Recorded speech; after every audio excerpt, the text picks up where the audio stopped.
Você parou aí quase na Segunda Guerra Mundial, né? Isso. Vamos andar mais um pouquinho. Como foi aí durante essa Segunda Guerra Mundial, o futebol Não, dá uma estancada? o futebol para, né, durante a Segunda Guerra Mundial. Imagine que a Segunda Guerra, embora os conflitos, os combates, eles permaneçam concentrados na Europa, mas a Segunda Guerra Mundial você tem aí uma tecnologia muito maior do que na Primeira Guerra. Então, o alcance dessa guerra é muito maior. Nós vamos ter 72 países no mundo envolvidos diretamente na Segunda Guerra, inclusive o Brasil, né, que passa a fazer parte diretamente do conflito, né, apoiando os aliados, particularmente ali Estados Unidos, França e Inglaterra, a partir de 1942. Então, o futebol ele é estancado nesse momento, né? Mas a influência política no futebol ela permanece. Né? Você imagina que quando o Brasil ele ingressa na Segunda Guerra Mundial, né, e Vargas ele tem uma trajetória política muito parecida com a de Hitler. Muito parecida. Eles são muito próximos. Raciocine comigo. Ambos chegam, respectivamente, ao poder em seus países, sendo nomes com o objetivo, então, de estancarem crises. A Alemanha é um país que vive uma crise fortíssima no começo dos anos 30, porque a Alemanha é considerada, então, como uma grande perdedora e culpada pela Primeira Guerra Mundial. Os países vencedores, particularmente a Inglaterra e a França, impõem sobre a Alemanha um famigerado tratado chamado Tratado de Versalhes, que vai ser não só muito duro, mas humilhante aos alemães. Você imagina, Franklin, que nesse Tratado de Versalhes a Alemanha vai ser obrigada a indenizar os vencedores da guerra em 30 bilhões de dólares. 30 bilhões de dólares. Para 1918, essa é uma quantia absurda. Absurda. Então você imagina que os recursos que a Alemanha poderia usar para a sua reconstrução, a Alemanha tem que pagar os vencedores da guerra. Tem que pagar os vencedores da guerra. Então não bastou aos aliados vencer a Alemanha. Eles sentiram a necessidade de humilhar a Alemanha, né? De subjugá-la de todo jeito, todo custo. E isso fez explodir o nacionalismo alemão, é, portanto, um embrião para o fascismo alemão, que vai ter como a sua face mais forte, vai ter como a sua face mais violenta o nazismo. Né? O nazismo. E Vargas chega ao poder no Brasil como um nome de consenso para estancar uma crise econômica e política, que tem a ver com a crise 29. O Brasil, em 1929, é o mais importante mercado produtor e exportador mundial de café. Os Estados Unidos, que é onde começa a crise, é o nosso principal mercado comprador. Né? O Brasil tem 66% das suas exportações dependente, então, do café. Então, o nosso mais importante produto entra em crise porque o principal mercado consumidor está também em crise. Para piorar a situação, a gente não tinha uma logística muito bem estabelecida em Ainda relação não ao tem, café. né? Não A gente tem. não tinha na época, né? Porque você imagina, o mercado mundial consumia em média entre 14 e 16 milhões de sacas de café. O Brasil sozinho produzia entre 36 e 40 milhões de sacas todos os anos. Quer dizer, por si só o Brasil contribuía para baratear o preço do café no mercado internacional. E agora, com a crise 29, além do café estar barato, o nosso mais importante mercado não compra nosso café porque ele está em crise. Né?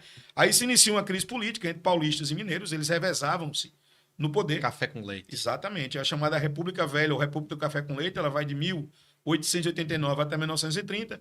Em 1930, o presidente do Brasil é Washington Luiz, que é indicado por São Paulo. Era a vez, portanto, de Minas indicar o presidente. São Paulo não aceita, porque a economia cafeicultura brasileira está sediada em São Paulo e São Paulo imagina que, indicando um novo presidente, esse presidente vai trabalhar para tentar recuperar a economia de São Paulo. Minas não aceita. Há, portanto, naquele momento, um conflito político, né, em meio a uma enorme crise econômica, e quem é o nome de consenso para estancar essa crise? Vargas. Tá? Então, pensem, Vargas e Hitler são dois nomes de consenso para estancar crises em seus respectivos países. Como salvadores. Ambos tomam para si a ideia, portanto, de grandes líderes.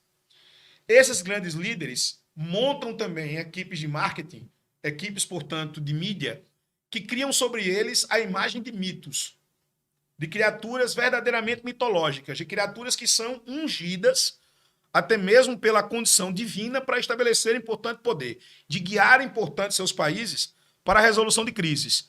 Ambos elegem inimigos internos e externos. E Vargas vem do Rio Grande do Sul, Franklin. O Rio Grande do Sul vai ter, informalmente, o segundo maior partido nazista do mundo. Uma vez que é um estado que tem forte presença da colonização alemã. E aí, quando os Estados Unidos, através de Roosevelt, convida o Brasil para entrar na guerra, Roosevelt tinha muito medo que o Brasil apoiasse, por exemplo, a Alemanha. Porque ele via na trajetória de Vargas e de Hitler muita semelhança.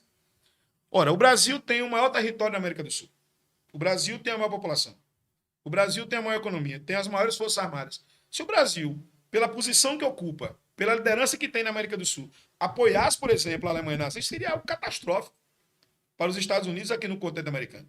Então, Roosevelt se antecipa, marca um encontro com Vargas em Natal, uma base militar da aeronáutica em Natal, né?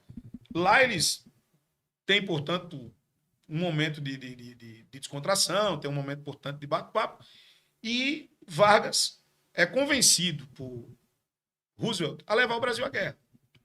Só que Vargas é muito habilidoso. Ele é muito inteligente.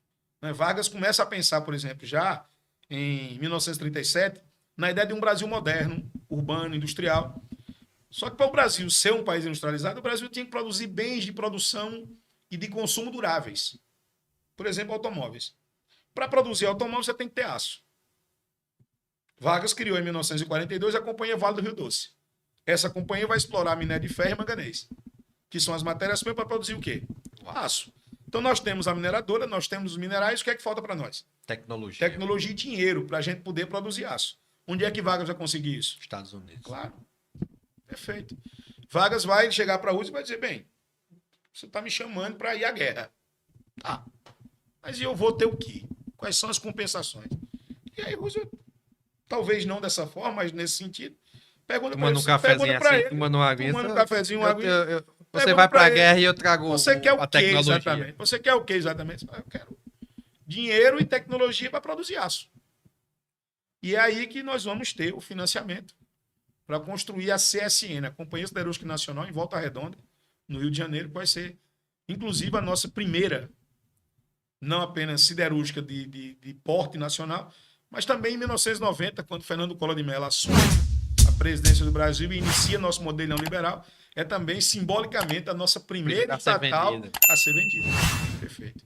Né? E aí a Copa volta pós-Segunda Guerra Mundial.